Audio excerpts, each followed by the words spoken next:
he spent his life as in a lower middle class household because he was an orphan child. He had no independent source of money.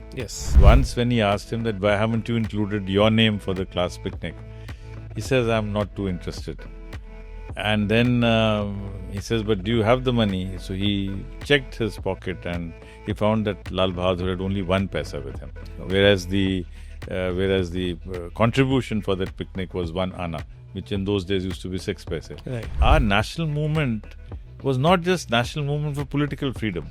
Look, our national movement, Abhishek, is one of those great movements which created banks, which created insurance companies, which created transport companies, which created, which set up newspapers, which set up educational institutions, which set up reforms positions. So it was a very comprehensive movement. अभी जो कानून बना बाद में कि कुछ भी हो सकता है, आपके घर के आपके बर्तनों की कुड़की नहीं हो सकती. This is because he saw that happening to himself. When he was in jail. He was in, so imagine, the new laws are very clear that you can do anything. You can take away, seize the land, but you can't seize basic essentials. मतलब आपकी खाट, आपकी, your basic living things, they cannot be taken away. Curzon never felt that, the empire will ever go away. In fact, on a lighter note, if they had realized that they have to give up their empire, why would they make New Delhi? पूरी जिंदगी वो खुद third class में travel की, उनकी माँ third class में travel की, ललिता जी थर्ड क्लास में ट्रैवल की. So he knew what it is to travel in third class. I'll give you a very simple example. You know why Chini is called Chini? No. Okay. Chini is called Chini because पहली चीनी की factories Chinese ने लगाई थी कलकत्ता के आसपास. Pakistan drew the wrong lessons. They felt that they can browbeat us. So they started the Operation Gibraltar on 5th August. Now that is why 5th August is important for us, because that is why the 370 was also was removed on August 5. Whenever there is power, irrespective of the regime, there will be corruption. One can very well say that his death marked the end of morality in politics to an extent. That will be too harsh a statement, but I think let's put it like this, that a significant rupture. Yes. Hello and welcome once again to Kitabi Baatein. I'm Abhishek, also known as Books Wale Bhaiya. My guest today is Dr. Sanjeev Chopra, an IAS officer with 36 years of administrative experience. Dr. Chopra superannuated as the director of the Lal Bahadur Shastri National Academy of Administration, a place where IAS officers are trained. Dr. Chopra is on the Academic Council of the National Centre for Good Governance and National Institute of Disaster Management.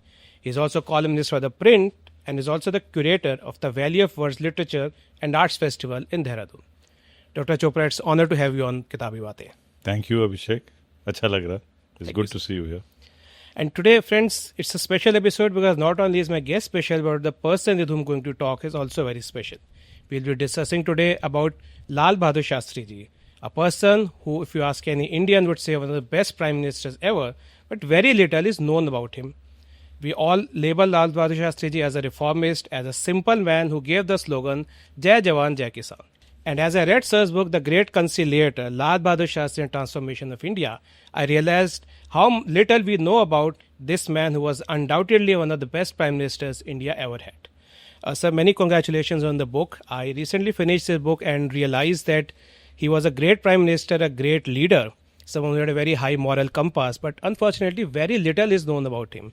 And as I said, we associate him with the slogan Jai Jawan, Jai Kisan, and I think it is where our knowledge about Shastri ji ends. In fact, it was very ironical that he shares his birthday with Mahatma Gandhi, and yet very few people know about it. So I wanted to ask, what was the inspiration behind writing this book? You see, Abhishek, the reason to write this book was that I was the director of the Lal Bahadur Shastri National Academy of Administration. And I just wanted to also mention that we not only train IAS officers, but all civil servants in the country. In fact, the focus now is on Arambh, that is... we want to train everyone together so that the country cannot be run by just one service alone. It's the IAS and the IPS and the Foreign Service and the Customs and the Central Excise and all the 22 services which will work together. But the spur to write this book happened when I visited the library after becoming the director, and I saw that there were very few books on Shastri ji. Yes. You see, there was this, and you go to any library, even to the Prime Minister's Memorial Library, there are books and books and books on Jawaharlal Nehru. I mean, he's a great person himself, Mr. Nehru. Lots of books need to be written about him because he had been in politics from mid-1920s, 1930. He had been the president of the Congress, and he was at the helm of affairs till 1964. And then there are a lot of books written about Mrs. Gandhi because she was very powerful, very successful, and also controversial. Yes. So you have to have some controversy also to get books written about you. And I found that there was a gap, in between. And of course, in the library, you have a lot of books on Mahatma Gandhi, on, M.N. Roy, Lajpat Rai, because all of them were people who also wrote a lot. One, Shastriji did not write too much himself. And secondly, I think because of the regime at that time, I mean, the focus was on trying to show that there was a Nehru-Gandhi regime. So somehow or the other, he did not get the sort of depth or the sort of salience which he deserved. And therefore, I thought, I should write about him. Right. And so I decided to collect all material that I could about Shastriji. So that's how the journey started. There is so much actually you can talk about Shastriji because people know him only through his prime ministerial tenure. But as I got to know through a book, there is a lot to know about Shastriji even before his appointment as the prime minister. Absolutely. So let's start from the beginning. And there's a very interesting incident mentioned in the book. I think his real surname was not Shastri, he was Verma. Yes. But he later changed to Shastri. You can tell us a bit about that. You see, he was born in a Kayast household. And like all Kayasts, his surname was Verma. But right from a very early age, he did not want to use his caste title. That was the time when that fervor of dropping caste names was there. So he decided to drop his caste name. Shastri was a title. Shastri is like a graduate degree. Right? Honorific given to... not an honor. He did 4 years of study at the Kashi Vidyapeeth to earn the degree of Shastri. And after that, Shastri, he was then called Lal Bahadur Shastri. Okay. Before that, he was Lal Bahadur. He was actually Lal Bahadur Verma, then Lal Bahadur, and then Lal Bahadur Shastri. So, and after that, the family has adopted the name Lal Bahadur Shastri. Now, talking of his early years, I think one of the features I noticed is that his childhood and even early age was spent in poverty. He was a poor person. I think let us make this. He spent his life as in a lower middle class household. I mean, by no stretch of imagination can it be said extreme. But because he was an orphan child, he had no independent source of money. Yes. So what was happening was that even when he was staying in his Nanihal, or when he was staying with his Mama Badi, or when in Banaras he was staying with his Mausa, so he would exercise restraint. Right. So it's not that. It's not that they were living in poverty, but the fact is that it was lower to a middle class household where he did not have much money, and he was a person who was very reluctant to ask for more than was absolutely necessary. He quite realized that his mother was a widow and he had 2 sisters, so that's why he exercised great restraint. He did not get carried away with material things. So there are 2 reactions to it. One, a person can actually begin to resent the fact that he doesn't have anything. The other is the ability to live with little. Living within your means. Living within your means. So I think that is what, that was a fundamental and a very great quality which he inherited.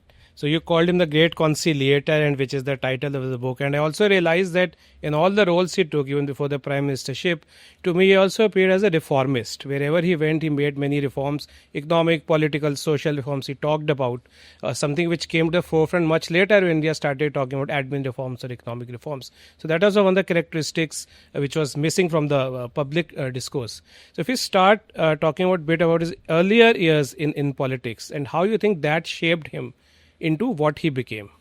You see, let me go even deeper. Let me go to his school days.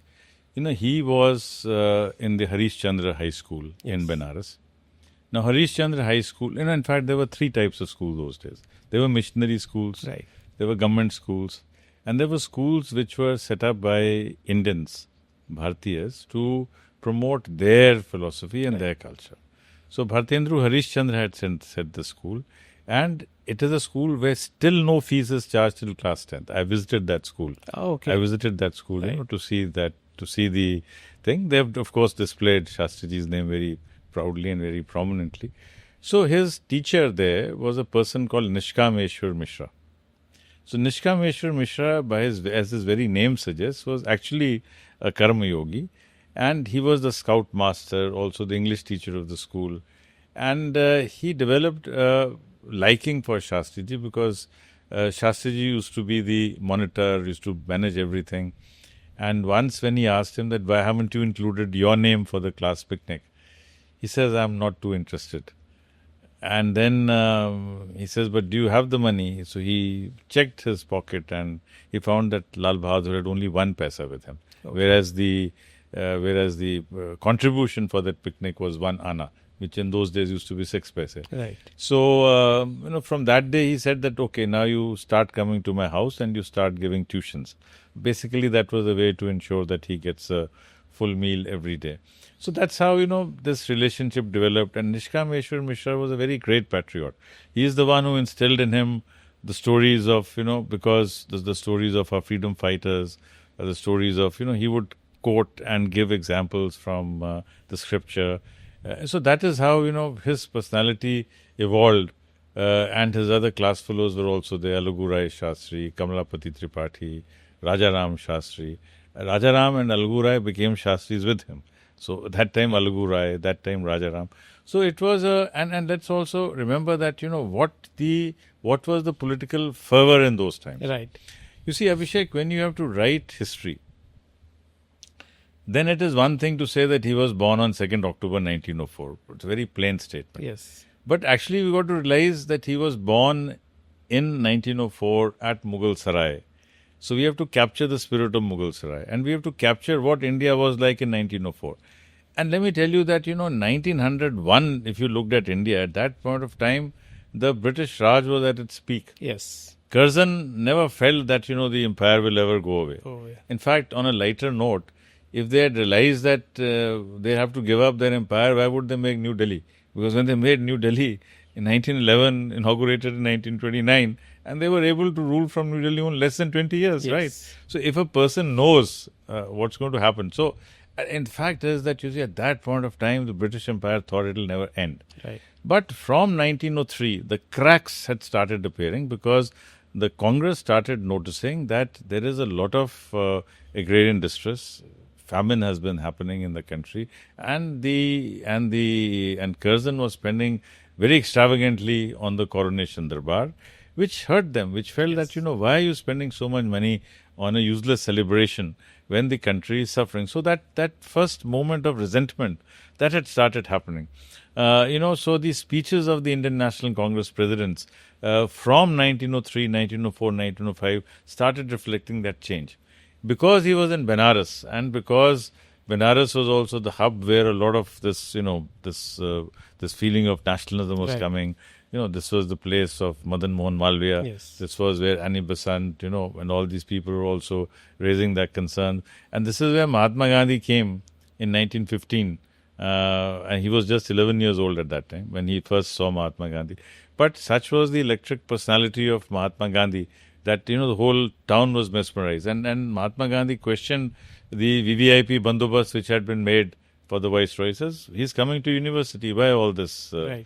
And then Mahatma Gandhi made his first speech in BHU in Hindi, and said that, we must be proud of our languages. So it was I would say that it was also the atmosphere. It was the ecosystem of Benares, which had a great impact on Lal Bahadur Shastri. Right. So I think, because where you are born, where you grow up, who are the people you interact with, what newspapers are being read around you, these shape your personality. Of course.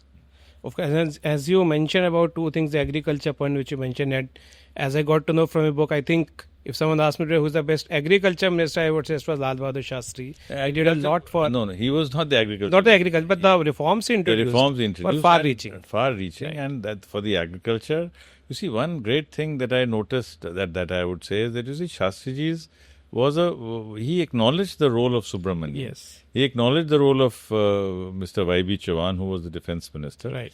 So, in fact, the beautiful thing about Shastriji is that while, of course, he gave the slogan Jai Jawan, Jai Kisan, in his speeches, in his writings, in his conduct, he was giving full respect Yes. to C. Subramaniam and to Mr. Y.B. Chauhan. Right. And because you are willing to delegate, there's a difference between willingness to delegate and looking forward to delegate. Right. You know, one is being compelled to hand over responsibilities, Right. and the other is that you want people, you want a collegial atmosphere where everybody wants to participate Right. in the decision making. So I think that was Shastriji's great quality. Right. So as you said, willingness to delegate, and it was very clear in your book that he was someone who could get along well with people, and more often not people of opposing different viewpoints. And I think that definitely played a role when it came to, he being appointed as Prime Minister. But before he became Prime Minister, he played a very good political innings even before that, whether in Uttar Pradesh and later, and then he became a General Secretary of the Congress. He even became a minister before that, a railway minister. If you can tell us a bit about that, the phase before independence, especially, because after that he was... Yes, moved I to think, other places. thank you for asking this question. You see, the transformative moments, as I mentioned in the prologue, one is his decision to join the Kashi Vidyapit. Yes. You see, because Mahatma Gandhi had given the call that you must get out of all institutions which are recognized by the British. So, but that was also the time when the Kashi Vidyapit was established. And Dr. Bhagwan Das was the first Acharya. Dr. Bhagwan Das, जिनके नाम पे ये road है, Right. Supreme Court वाली जो road है. So, that is where he started his training in Kashi Vidyapit. Kashi Vidyapit के students को, they were expected to study and they were also expected to promote khadi and to go in for eradication of untouchability and live and, preach the ideals of the Congress, simplicity Right. and all these things. So that is how his first training and orientation started. अच्छा, Dr. Bhagwan Das की जो किताबें हैं, that is like things like Essential Unity of All Religions. Now, in an environment where you have, where you have people talking about their own denominations, saying that Islam is great or Hinduism is great or Sikhism is great. Dr. Bhagwan Das was saying that let us look at the unity of all religions. Yes. So that, I think, was the first element which Shastriji saw, that rather than look at differences, because whenever you compare things, you will find that there are differences and there are similarities. So he would always say that let's look at similarities rather than differences. So that is how it started. And after 4 years, when he got his degree of Shastri, Lala Lajpat Rai had come to Benares for a Right. visit, and he asked the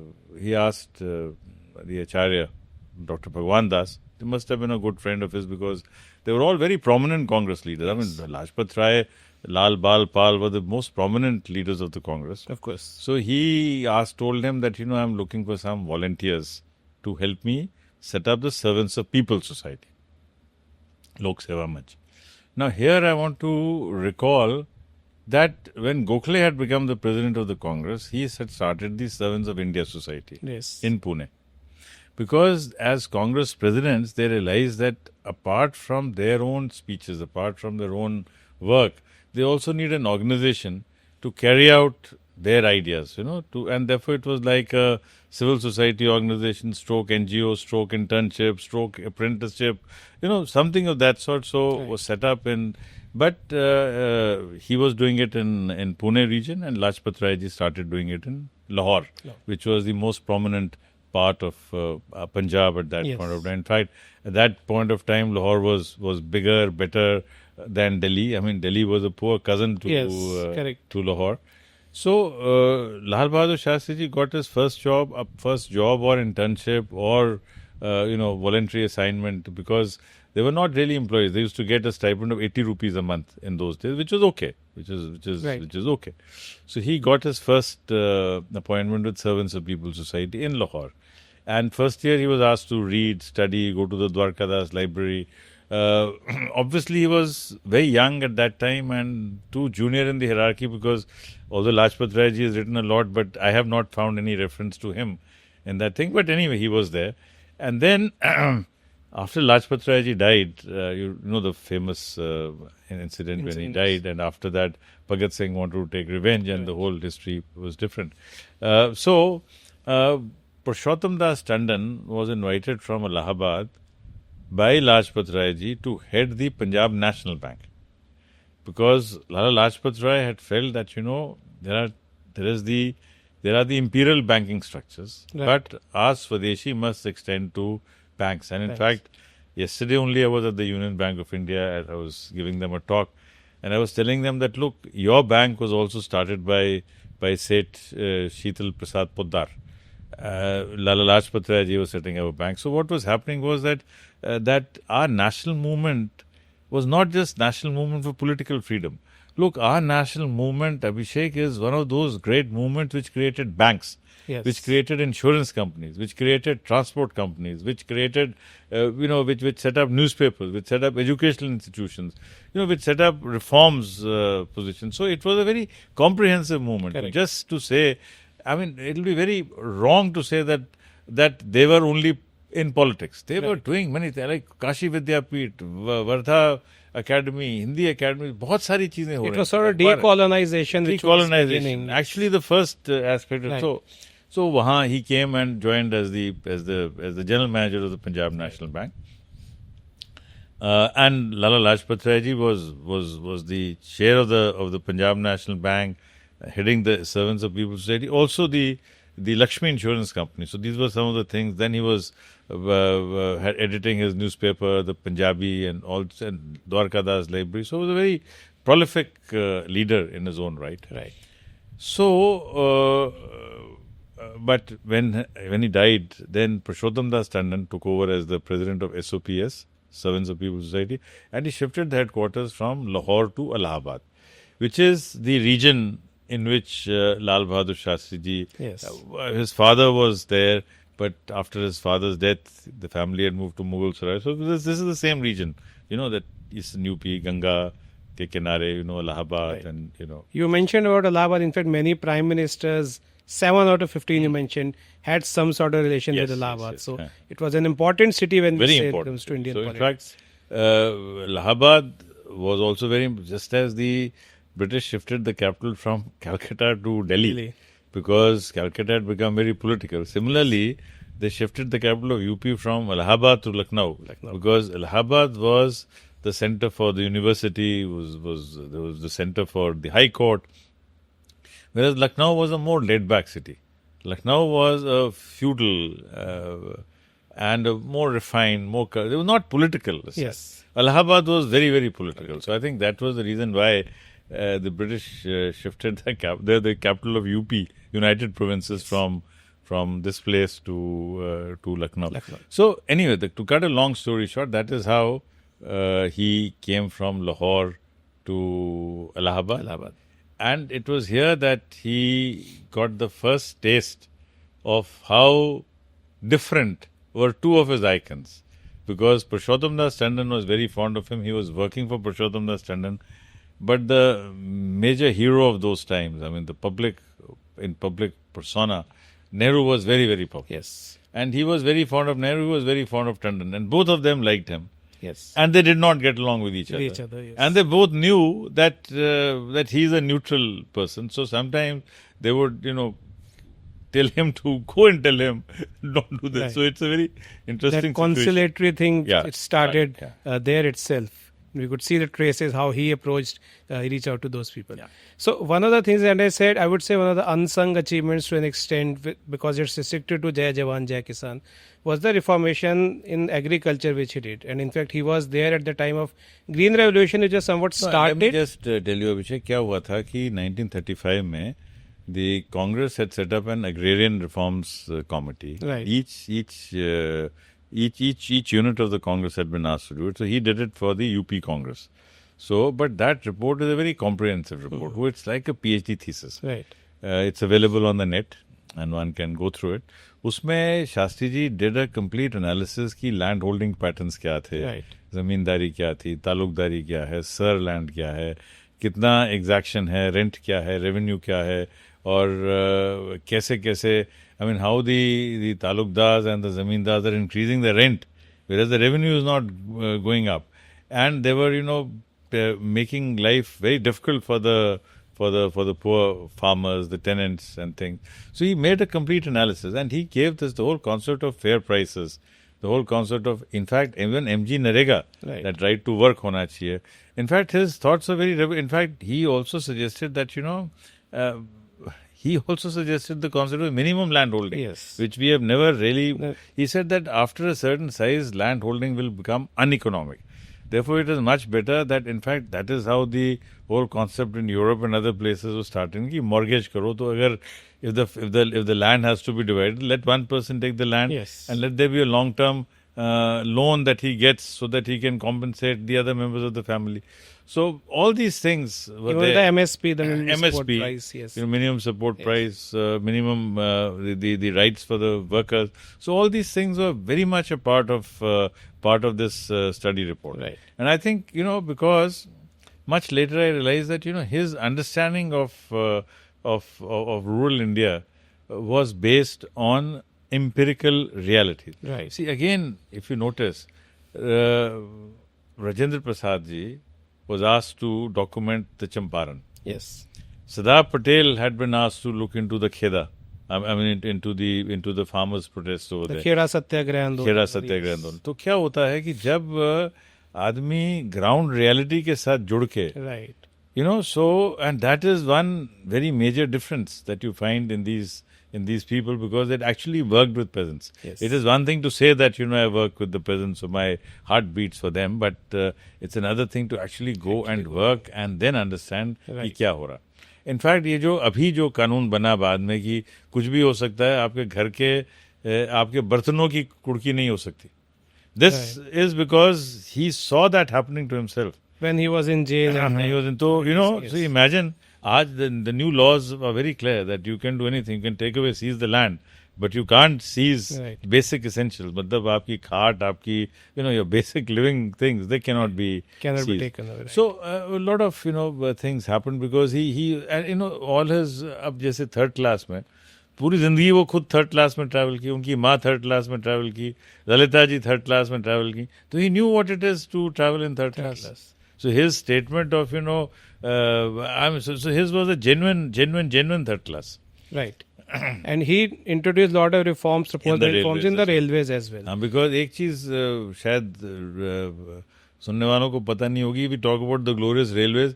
The railways had been cannibalized during the World War. Yes. Because सारा अच्छा stock जो था, वो सारी चला अच्छी गया था. रेलवे लाइंस मेसोपोटामिया में हमने ले गए थे, तो it was a very ramshackle railways that was left for us. Correct. In fact, it's often said कि रेलवेज एक फायदा रहा हमें ब्रिटिश रूल करने, नेटवर्क बनाया, but it was in a bad shape. It was in a very bad shape at Yes. that time. And you see, the other thing is that देखिए technology तो आनी ही थी. Right. You see, I give you a very simple example. You know why Chini is called Chini? No. Okay. Chini is called Chini because पहली चीनी की factories Chinese ने लगाई थी कलकत्ता के आसपास. उससे पहले तक जो शक्कर बनती थी, and शक्कर used to be very different. And Chinese were great entrepreneurs. Right. तो Chinese have been in so point is कि टेक्नोलॉजी कोई तो लेके आता है. लेके आते. मतलब ये I mean today we can not say कि ये इलेक्ट्रिसिटी है, क्योंकि इलेक्ट्रिसिटी बन गई, जब बन गई तो कहीं ना कहीं तो आनी थी. So technology diffusion takes place. Yes, I will not, I mean the British contribution is there. East India Company ने भी कुछ काम किए. See every ruler does something, so we do not have to discount that, but we have to look everything in perspective. क्या खोया, क्या पाया. Correct. एक और जो उनके जीवन की बात आती है बहुत इंपॉर्टेंट, जब वो बीच में, क्योंकि होम मिनिस्टर भी रहे, उत्तर प्रदेश में उन्होंने काफ़ी काम करा. प्राइम मिनिस्टर बनने से पहले जो एक बहुत इंपॉर्टेंट एस्पेक्ट आता है वो आता है कामराज प्लान, जहाँ पे एक बार फिर उन्होंने रिज़ाइन किया. और बहुत लोग ये बात नहीं जानते थे, क्योंकि यूजुअली एसोसिएट करते हैं. उनके जब रेलवे का एक एक्सीडेंट हुआ था, 2 एक्सीडेंट थोड़े क्विक सक्सेशन में हुए, एंड ही रिज़ाइन. जो आज में एक मॉरल, जब किसी का एग्जाम्पल देना होता है मुझे, इस रेजिग्नेशन के बारे में हार्डली ही कोई जानता होगा. मुझे आपकी बुक से पता चला. ये कामराज प्लान के बारे में आप कुछ बताइए. कामराज प्लान में था that you see the Congress had was becoming very, very unpopular. Right. Because you see what happens is that whenever anybody is in power for a long time, things will get compromised, Right. you see. So what Kamraj felt was, you see, that some of the, and he also felt that there is a great obsession in the Congress leaders to become either chief minister or minister. So he said ki this tendency is wrong. Let us resign from the government and work for the party. So that was the concept which he gave. And so he asked some of the leading chief ministers and leading ministers to resign. Although Shastriji's name was not there in that, but Shastriji said that I'll also resign. So, it's a very interesting sort of a concept at that point of time, because a lot of people, some people, including Jayaprakash Narayan, asked Nehru to resign. And Nehru made one symbolic gesture ki I want to resign, but then everybody said, no, you should not. So he decided not to resign. So which again is a fascinating aspect of history. Had Nehru resigned his position before the 62 debacle, he would have been a very different person in historical assessment. Correct. You see, so Nehru was a pale shadow of himself after the 62 war. Correct. So that makes a lot of difference. Right. I don't know what question you asked. पूछा आपने क्या था मैं जवाब कुछ दे रहा हूँ. It was in line with what we discussed, the Kamraj plan. So sir, जैसे आपने नेहरू जी की बात करी, अगर 62 में सपोज रिजाइन करते तो शायद सिचुएशन डिफरेंट हो, because he became a shadow of his farmer self. और कहीं ना कहीं हम देखते हैं कि कांग्रेस की पॉपुलैरिटी कुछ डिक्लाइन पे हो रही थी, specially in the context of the 1962 war. Because कुछ लोग कहते हैं कि शायद उन्होंने चाइना की थ्रेट को सही से समझा नहीं था, चाइना ने फिर अटैक करा. ये एक वो पीरियड था जब हम देखें तो उनकी पॉपुलैरिटी, उनकी हेल्थ भी डिक्लाइन हो रही थी, जैसा आपने बोला. नहीं, health was also declining, that was also there. And I think a certain, but anyway, you see the point is that जो ये चाइना के साथ जो हमारा जो किस्सा कहानी चल रही थी, that it started around 1950s. You see, 1950s में, as I was discussing with you in the car earlier today, कि वो 13th Dalai Lama had declared his independence. Yes. And therefore, from 1912 to about 1946-47, China was in a bit of a flux. So उस दौरान में जो हमने treaties की China के साथ, चाइना या तिब्बत के साथ, they were not really being enforced on either side. And this entire frontier was never really looked into very keenly, either by the Tibetans or by British India. वो ऐसे ही था, because frontier का concept और border के concept में एक फर्क है. So the Britishers in their wisdom or in their geostrategic thinking, and let me say that they were good geostrategists. I mean, from a strategic point, they looked ahead. So they therefore had the northeast frontier and they had the northwest frontier, because they wanted to have a little buffer with Afghanistan on this side, Tibet, China on this side. तो इस context के अंदर ये हमें we have to look at our relationship with China. And you see, the British never used the word China on any map of India. The first time the word China was used on a map in India was in 1952. हमारा जो पहला हिंदी में जो नक्शा छपा भारत का, उसके अंदर पहली मर्तबा चीन शब्द नजर आया. तिब्बत भी था और चीन भी था. और बाद में 1954 के बाद तिब्बत गायब हो गया हमारे नक्शों से, सिर्फ चीन आया. फिर 59 के बाद जब हमारे फिर उनसे थोड़ा ताल्लुकात बदले, तो फिर हमने तिब्बत भी यूज किया और चाइना भी यूज किया. लेकिन for about 5-6 years Tibet disappeared from the map of India. Now what was happening was that, at that point of time, Mr. Nehru felt that China has suffered a lot from British imperialism, and the fact is that China का तो India से ज़्यादा band बजाया उन्होंने, because यहाँ से opium लेके पूरे के पूरे देश को ओपिएट उन्होंने, they made them although formally it was never colonized, but in actual practice China पे बहुत ज़्यादा जुल्म हुए, मतलब पूरा ओपियम ट्रेड उनके ऊपर इम्पोज कर दिया गया. So he had a soft corner for China, I think, but I don't think he understood the nature of the Chinese Communist Party, and the nature of Mao's China. Mao's China was very different from the China or from the nationalist China. Right. And you see, Communist Party of China was not a democratic party. Yes.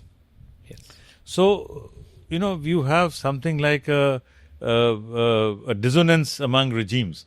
बड़ा मुश्किल होता है regimes के साथ में. I mean, it's easier to deal with a country which has the same system as yours. So जैसे 1962 की हमने बात करी, but what do you think, how it paved the way, or did it pave the way for Shastri eventually becoming the PM after Nehru died? Because One of the things which I read, of course, he had a great rapport within the organization. Two things. You see, one is that he had become the home minister. Yes.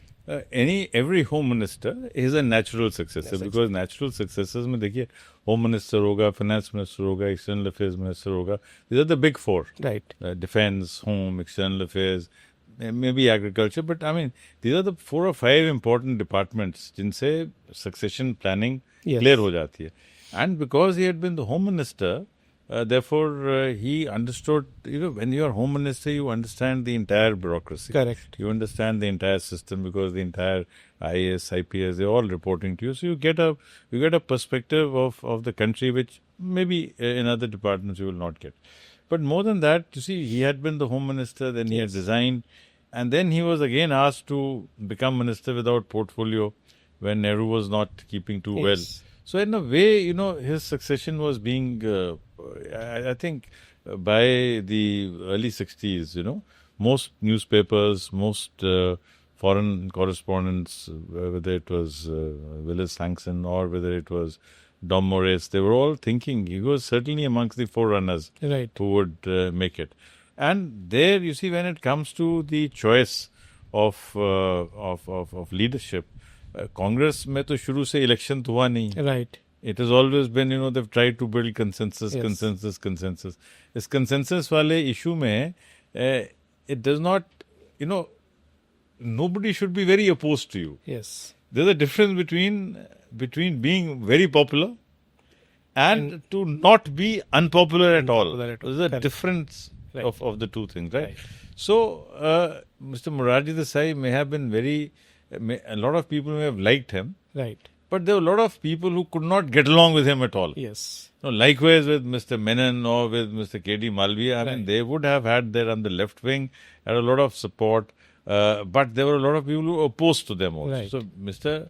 Shastri's greatness was in the fact that nobody was terribly opposed to him. So he became the consensus man. Consensus candidate. तो यहाँ पे sir दो बातें आती हैं. एक तो he was even working even when he was a minister without portfolio. As you mentioned, he went for certain negotiations and all. Secondly, you mentioned John F. Kennedy that time, mentioning that, to fight to contain communism, we need a man like Shastri. And as you talked about the foreign media, how important do you think the foreign media or even someday JF Kennedy's role, do you think they had anything to do with it? I think that makes too much difference for the Indian polity. Right. What happens is that in India, a lot of our documentation, has been kept there, because a lot of documentation has come from the John F. Kennedy Library, from Lyndon B. Johnson Library, because the Guardian and Washington Post and, the Spectator, they were all read by the Indian elite. Yes. Therefore, it's the elite perception. Right. The elite perception is that they played a very important role, but I don't think I don't think there was any major role of either the US or of the USSR or of anybody as far as the India is too big a country for anybody to control us. Yeah, because the foreigners also discussed about the death of Shastri, about which will come later. But talking about his tenure as a PM, how do you think? So we know him as a man who was connected to the, the ground realities, as a socialist in the sense, he was well connected to the farmers, rural India, he understood. How do you think he performed, especially when it came to international relations, especially Pakistan? We did face a war. He personally had a good rapport with Ayub Khan. So how do you think in the context of all this, how did he fare when it came to dealing with Pakistan? No, I think one of the things that we got to realize is that, you see, as far as India-Pakistan relationship is concerned, the Pakistan army has always had a very important role to play. Yes. From very long time. In fact, Stephen Cohen, whom I studied with, under whom I studied at Brookings Institution, he's written this lovely book on the Army of India and the Army of Pakistan. The Pakistan Army has always had an outstretched role for itself in the polity. And in order to remain important, it is necessary for the Pakistan Army to be in a state of perpetual conflict with India. Correct. A nation which is not at war,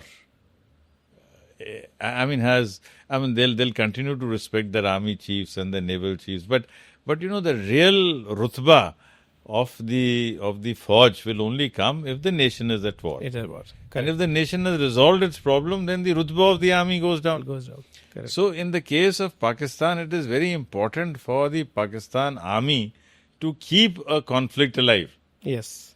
And therefore, for Pakistan's army to keep the issue of Kashmir alive or keep the issue of Jammu Kashmir alive is an existential problem for the Pakistan army. Correct. Right. And because Pakistan army has been in power for such a long time, sometimes it has been in de jure power also, but mostly in de facto power. So, in fact, I think more people would know that Asif Munir is the field marshal of Pakistan than they would know who the prime minister of Pakistan Minister, is, or who the of course. who that person is. Yes. Because so it's a different story. Now, what was happening was that within Pakistan, there was this conflict between Bhutto and Ayub Khan. He was the foreign minister of Was the Ayub foreign Khan minister. that time. Yeah. So, Bhutto has always been very devious and very mischievous. Right. He was not a person who, and in fact, one should not comment on how he died, but, it was inevitable. I mean, the sort of policy that he was following. But Ayub Khan, left to himself, he may have had a settlement. Right. But Mr. Bhutto did not want a settlement because in Mr. Bhutto's assessment, if a settlement was made, then he would lose his importance. Now, point about Mr. Shastri was that we have to go back to 62. Yeah. After the debacle with China, Y.B. Chauhan had become the defense minister. Yeah. And there's a very nice book by his secretary, R.D. Pradhan, Debacle to Resurgence. So how the Indian Army was being built. And Shastriji's greatness was that he gave full functional freedom to his defense minister, to all the ministers, to external affairs minister to do and formulate what they thought was best. So what was happening was that, in the run of Kutch operations, because we agreed to a conciliation by Harold Wilson, Pakistan got the mistaken impression as if, they can walk over India. Yeah. But as they say that we learned the right lessons from the run of Kutch, we created the BSF and we became more alert.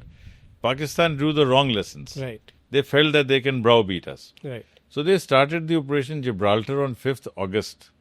Now that is why 5th August is important for us, because that is why the 370 was also was removed. Yes. On August 5. Yes. So August 5 was the time when they started Operation Gibraltar, which is trying to enter into India in the Ghuspat mode, trying to infiltrate into India. Now that was the point. In fact, our entire discussion in Security Council everywhere, we were saying that the war was started by Pakistan on 5th August. Whereas Pakistan would say that no, it was India which started the war on 2nd or 3rd September, because on 2nd, 3rd September, we decided to cross the border on the Punjab side and move toward Lahore and Sialkot. Right. And we also moved in the Rajasthan sector. Right. Now, one thing we've got to realize is that the Pakistan army had made advances in Jammu Kashmir. They were only 12 kilometers to Akhnur, and it was very vulnerable. Right. So, when a lot of people talk about Haji Pir, we returned Haji Pir, we also got to realize that we also had them to withdraw from Akhnur. Yes. You see, because you can't say that I will not do this. You're not. It was a give and take. was So a you give have to and take take, some, yeah. you have to give to something. give some. Right. So, I think getting Pakistan away from Akhnur back to where it was as important. When we sign international treaties, then we are signatories to them. Right. The ceasefire line between India and Pakistan was an accepted ceasefire line from 1st January 1949. Correct. So we had to accept it. So according to that line, they had to go back to where they were, Right. and we had to go back to where we were. We were. Correct. So we have to look at it in this context. Now again in this context, let me bring another thing. People are also critical of Indira Gandhi ki 1973 mein you had 93,000 Prisoners of POWs, war jo the, wo and apne- we gave them. Right. When you are a signatory to the Geneva Convention, Right. then you have to follow what the Geneva Convention says Correct. about POWs. You see, for everybody, there has to be everybody is entitled to certain legal rights. Correct. Muhammad Kasab was entitled to a trial. He was tried. He was hanged. Yeah. But you can't you can't not Take away follow the that process. right. Of course. That right, Right. everybody has. Everybody So I think when we get, we must understand that as a nation which believes in the Constitution, as a nation which follows rules, we had to accept it. Right. And therefore, I do not find anything very odd in Haji Pir having been Right. returned. You see, interestingly, Abhishek, in 1965, Right. even when you won a victory, the press said that you have lost it. You lost it. So both the Pakistan press and the Indian press, the Pakistan press accused Ayub Khan of Right. having, lost the plot, and in the Indian so was press, the case with the Indian media. it's very different from 2025, Right. where both sides are claiming victory. Coming victory. So the media has changed Right. very much. So I think it is one thing is what happens on the ground, the other is the perception which is built up. Perception making. And I think that is the way in which the narrative was built Right. up. So But I think one of the things here is we got to see a different side of Shastri ji, and I want to know your opinion on this. Even Pakistan felt that he's a weak PM. That's what you even mentioned in your book. But he stood firm, and then he mentioned we are open for talk, dialogue, good relations, everything. We also want Pakistan and India both to prosper, but that does not mean that we give away Kashmir, because that is our territory, and we can't have a friendship, though we desire it, at the cost of our territorial sovereignty. So he showed a very, you can say, very strong Lal Bahadur Shastri we could see at the time of the conflict with Pakistan. So what's your take on that? absolutely. In fact, I think the biggest achievement of Shastriji at that time was to mobilize and unite the whole country. Right. You see, a country which had been, and remember that this was a country which was facing tremendous food shortages. That was the time when he gave the clarion call that one day we will all not eat. Not eat, yes. So that Monday fasting started at that time. So, it was not just in the context of Pakistan, it was even vis-a-vis Lyndon Johnson. It was Yes. even vis-a-vis because he refused to go back to meet Lyndon Johnson, and once the invite had been cancelled. So all these things were there. And he was always trying to look deeper into the issues. So whether it was relations with Nepal or with Sri Lanka, so he wanted to go deeper into the problem. So rather than look at the problems on the surface level, so he was more interested in getting into the background, Right. into the deeper context, and trying to find how issues can be resolved. Of course. In fact, Sri Lanka refugees wala bhi jo Yes. tha issue. I mean, the Tamils in Sri Lanka, he said, all right, let's start the dialogue. We'll accept a certain number, you accept You take a certain certain number, numbers and let's try to resolve the matter. Right. Absolutely. With Nepal, he said, that it's your country, you decide what you want to do. If you want to have good relations with China, who am I to stop you from having good relations with Right. China? So I think these are very important lessons that we get from his... And I think as we got to know from your book, not only as a PM, but in all the roles he played, he had these reforms. He did try to bring, very meaningful changes into the overall administration. Again, an aspect which, as we discussed, not many people know. Now, one thing I wanted to ask, जब हम बात करते हैं regional languages की, and Hindi का एक जो plan था पहले constitution makers का, and after 15 years, Hindi would become an official language, but somehow it did not materialize, and there was a lot of opposition from the south. What it was, and how do you think Shastriji managed that? See, what Shastriji was trying to do there was an aspect of conciliation. Right. He made it very clear that, Hindi is the most important language spoken by the vast majority, but it cannot be imposed upon it. You see, एक चीज जो हमें सबको सोचनी चाहिए, let us look at our national anthem. Our national anthem, Punjab, Sindh, Gujarat, Maratha, Dravid, Uttar Kalabanga. Right. So इसमें भी हमारी national anthem में भी किसी एक भाषा को तो पूरी prominence नहीं दी गई है. Right. There is no contradiction between being a good Bengali and being a good Hindu and being a good Indian, or being a good person from, you could be speaking any language, you could be a Muslim, you could be a Christian, you could be a Parsi. So that ethos has always been part of India. Correct. And this is the same thing that he was trying to communicate, that look, all languages are prominent. English is not acceptable as the official language of India because it had a colonial legacy. Correct. Now what has happened is that over a period of time, English has also lost its colonial legacy. But that apart, एक चीज़ हमें realise करनी है कि that fact that India में linguistic provinces होंगी, ये तो कांग्रेस ने 1915, 16, 17, 18 में एक्सेप्ट कर लिया था. सो 1918 में Bangla Congress, Oriya Congress, Sindh Congress, Maratha Congress, Gujarat Congress. So having linguistic provinces was an article of faith with India. And when you have linguistic provinces, there should not have been, I mean, the whole aspect of primacy of one language of the others. तो इसके अंदर politics भी है, इसके अंदर संवेदना भी है, इसके अंदर genuine concern भी है. So all these things actually get together. Let us also not say that all opposition to Hindi was not because people were. It was also political assertion. Yes. Let us also understand the fact that it is also a matter of assertion. Now, you see, take for example, you're from Punjab, I am from Punjab. I mean, the fact that in Punjab, the Punjabi Hindus at some point of time said that Punjabi is not their language. Right.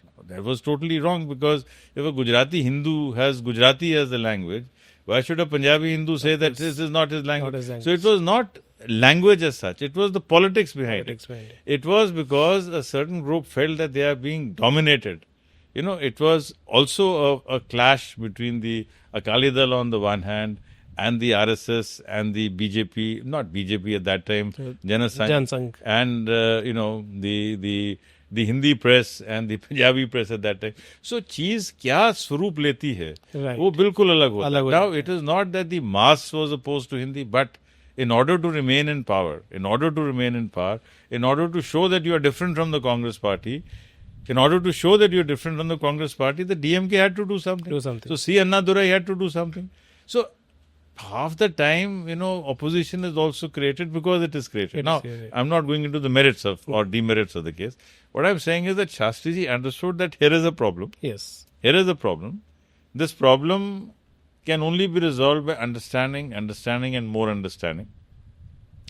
And by understanding the concerns. Concerns क्या थे? Concerns ये थी कि अगर तब तक English was the language, and because English was the main language of communication, a lot of jobs were going to people in the south because they spoke better English, they knew English better. Correct. They felt कि अगर पूरी की पूरी नौकरियां और पूरी के पूरी जो जॉब अपॉर्चुनिटीज हैं वो हिंदी में होंगी, तो they will have no chance. Yes. इससे वो English was equally difficult for everyone.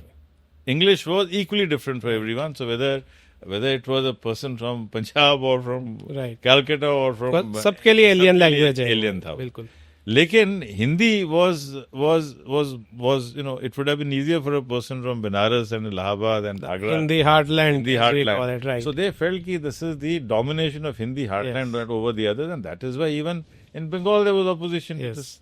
There was opposition to it in Maharashtra. I mean, now you've seen the case in Maharashtra itself. Right. So it is not that at that time the problem of it is a question of, one is a question of identity.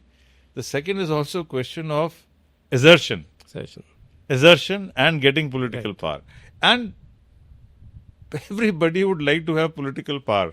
Right. And if you have to tweak something to get that political power, you will do it. So Shastriji quite realized this, and therefore he said, let us understand what the problem is. You see, what I understood in writing this book was that when you are in a conflict situation, if you look at it with an open mind and you have a dialogue, and first time in the dialogue, you will begin to feel ki, all right, there is some merit in what he says. I do not agree with him.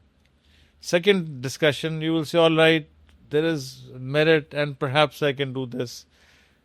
Third, fourth, fifth time, then you can come to a solution. इससे पहले उन्होंने this matter had been solved in the Kachar district of Assam. Yeah. See, Kachar was a Bengali-speaking area.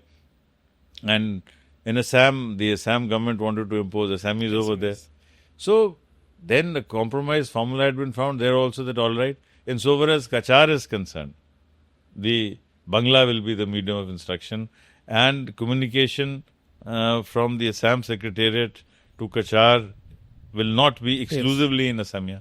So you see, many things have to be found, many solutions have to be found. Again, if we want to find a solution, we can find a solution. And if we do not want to find a solution, we will find 100 reasons to not find a solution. Of course. And we know, I mean, as again in the book mentioned, the protests were taking an ugly shape. Students died, they were protesting and all. So, of course, I think as I realized that only someone like Shastri, could pull it off by, playing the role of a conciliator and arriving at a solution. So it's a different matter that it was decided when all the parties and everyone agrees. But at that time, I think it made much more sense because you cannot have a language thing on the base on the dead bodies of people. After for how long will this thing go? So sir यहाँ पर उनके हमने role को discuss करा कैसे वो एक अच्छे कॉन्सिलेटर का रोल एक रिफॉर्मिस्ट का रोल. अब आते हैं उनकी डेथ पर. ताशकंद पे यह समझौता हो रहा था. अब बहुत से इस पे कंट्रोवर्सीज चली हैं that he did not die a natural death. I'll not comment on this because I have not researched this subject enough. And I've been a bureaucrat all my life. Right. So I go by whatever is, whatever has an authentic analysis and things. देखिए, LP Singh, who was with him at that time, he was our home minister. He was accompanying that delegation. Yes. Our delegation had YB Chavan, our delegation had Swaran Singh. Nobody at the time of death felt that it was not natural. Right. Many years later, many people have said about that. But again, because I have not researched this subject, it will not be fair for me to comment on. See, Anuj Dhar has written this book Yes. on who Your Prime Minister is dead. Yeah. So I've read that book, and I would not agree with what he says. But I have no. I mean, I have not gone into a detailed analysis of why he is wrong. But prima facie, I feel that that, and I feel that why should we discuss his death? Right. We should celebrate his life. His life, his legacy. His life and his legacy are Right. far more important. And More important. and why are we talking all the time about a conspiracy Right. about him? I mean, it's possible that anything is possible. Correct. But as things stand, as facts are today, E.H. Carr, the famous history teacher, he says that for a historian, both facts and perspective are important.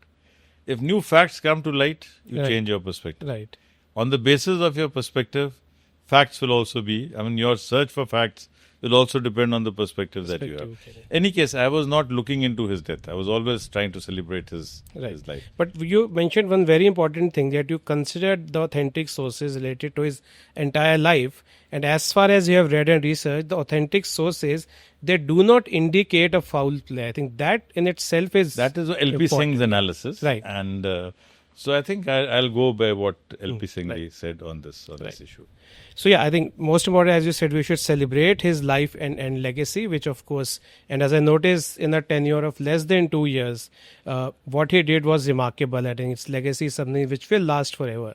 So last two questions. One is a hypothetical question. What do you think had Shastri not died? How you think Indian polity would have changed? One What shape thing would it that take? changed immediately after Shastri's death was political opportunism and political corruption. Right. So other than, whether nationalization of banks would have happened, whether privy purses would have been abolished, this, that, but that tod jod ki rajniti, that complete divorce of politics from ethics, that he was the last of the ethical Of high moral standing. high moral standing. And it was after that, I think Indian politics across parties, there has been a big decline. Right. And political corruption became very acceptable. Right. So in his times, political corruption was not. It is, you see, one thing I must point out. See, political corruption started when the country became independent. Yes. When the country was not independent, at that time, the ICS officers were making money because the whole Crawford market of Bombay, that has been made by one of the corruptest ICS officers. Yes. Crawford was a very corrupt guy. Wherever there is power, Yes. whenever there is power, irrespective of the regime, there will be corruption. Now, point is that corruption acceptable? Is that corruption something that you say it's all right as long as I have power? It doesn't matter how I got power. You see, this whole fabric of means and ends, this relationship, I think, got affected. Yes. And political corruption became acceptable Yes. after Shastri. Shastri ji, to my mind, would not have tolerated political corruption. It is not that, see, last political action before he went to Tashkent was accepting the resignation of T.T. Krishnamacharya, Yes. his finance minister. And what was the issue? T.T. Krishnamacharya said, give me a clean chit. Shastri said, no, I have received allegations. I will send it to the Chief Justice. And I am not setting up an inquiry. Prima facie, if the Chief Justice feels that everything is okay, nothing will be done, nothing will happen. But if prima facie the Chief Justice of India feels that something wrong has happened, then I'm sorry, I'll have to constitute an inquiry. I'm not asking you to resign, but inquiry will be held. And in fact, the origin of CBI is also to check political corruption. Yes. And he got Karun to resign. He got Biren Mitra to resign. He got Patnaik he took action against him. He took action against K.D. Malviya. Right. You see, and K.D. Malviya and he were class fellows. They were good friends. They were together in jail, And when he went to Malviya's house to condole and to say that I'm sorry you've been sacked, his wife said, but you are responsible for his sack. He said, but that is political. Correct. As a friend, I am hurt that this has happened. So I think that aspect of that is something which I think India lost after Shastri. Right. So one can very well say that his death marked the end of morality in politics to an extent. That would be too harsh a statement, but I think let's put it like this: that a significant rupture. Yes. I wouldn't use the word end. I would use the word rupture because there have been, always there have been people who would have moral fabric in life. But at a broader level, because there will be individuals who will be, of course, who still we have honest politicians, definitely. But at a broader level, as you said, corruption became a norm. It became acceptable. Right. And the fact that, just as they used to say for diplomats that, all right, I'm lying for my country, I'm not lying for myself. So one is that I'm making money for the party, I'm not making money for myself. But both are in a manner of speaking when you're compromising on a certain principle. So I think that is a major change in Indian polity after him. Simplicity went. The willingness to live within means. Right. And I think you had mentioned in this book a very beautiful example that when he resigned as Home Minister in the Kamaraj plan, he mentioned to somebody they have one dish less. Yeah, we'll have wash my own clothes. Something which he can't even imagine in today's world. So last question, and again it's a hypothetical one. The high moral standard which Shastri ji set, do you think India will ever have another leader like Shastri? Yes, of course. Why not?